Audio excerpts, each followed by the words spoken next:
克利亚、克拉丽，德丽莎主教说等你们休息好了，就去模拟作战室测试一下你们的。抱歉，我有点急事要处理，先走了，再见。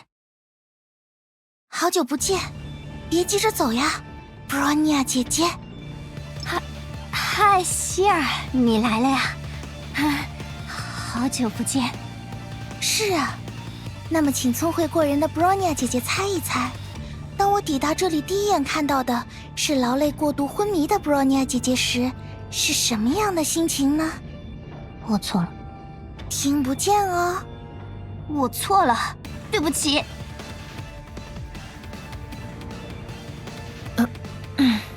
模拟作战室对吧？赫利亚、克拉丽还有寻梦者，还不快走！希尔、布罗尼亚，有时间再聊吧，再见。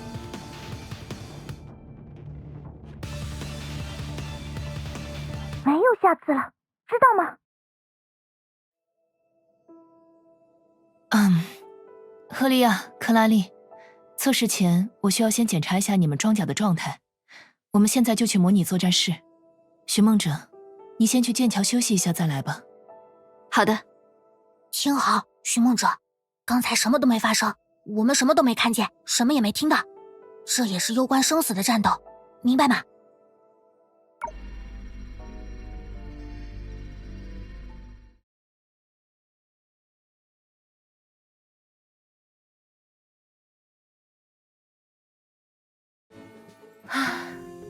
好久都没有这么悠闲的散步了。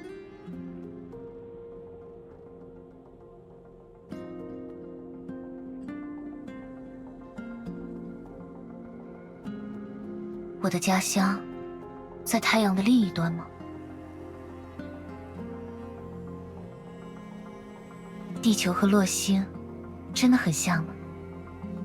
我的家乡，也能像地球这样，迎来新的明天吗？最终将左右这颗星球的命运的人，是你。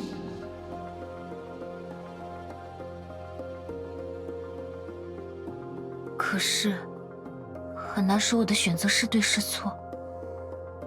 我救了一些人，却也导致另一些人流离失所。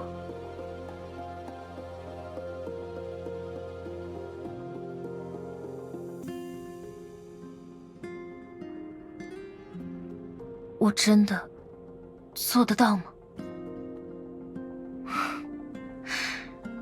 如果希娜在的话，肯定又要说我是个不懂变通、钻牛角尖的理科生了吧？赫利亚和克拉丽一定也经历了这样的困惑和迷茫，不过最终他们都跨越了自己，坚定地握住了命运。这就是人类的成长性，对吧？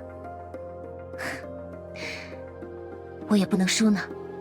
无论是赫利亚所面对的另一种可能性的自己，还是克拉丽在试炼中看到的希娜的过往，谜团有增无减啊。但就像他们说的，总之先向前迈出脚步，就一定比沉溺于悔恨、停留在原地要好得多。我也想做到更好，我一定做得到。是牙医和布罗尼亚，去打个招呼吧。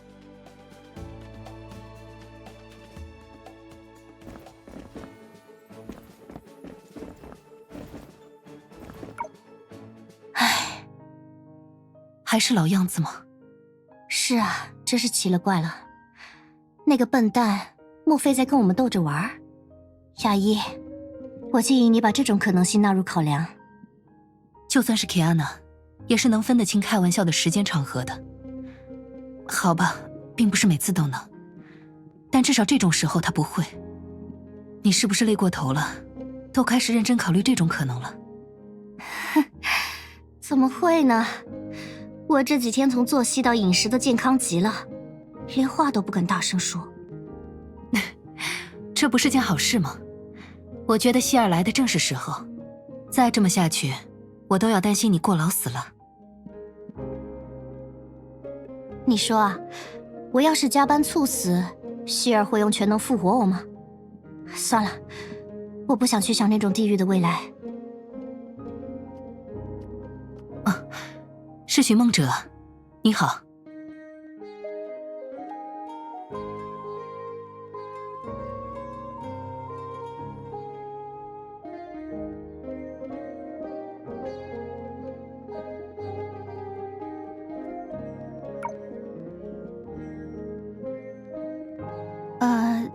没什么，挺好的。对，你好啊，天气不错，你吃了吗？你们刚才在聊什么？也许你还记得，每次你通关一个善区后，我们都能从火星捕捉到一段突然放大的扰动信号。所以，从你被系统判定为通关之后，我们立刻对来自火星的信号进行了高度关注，昼夜不停进行观测。原本以为我们能获得新的信息，甚至笨蛋 Kiana 会直接醒过来。很奇怪的是，这次的信号有点诡异。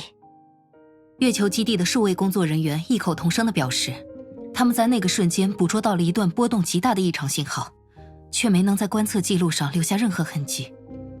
虽然我们几个当时因为疲惫过度倒下了，没能亲眼所见，但我相信他们所言非虚。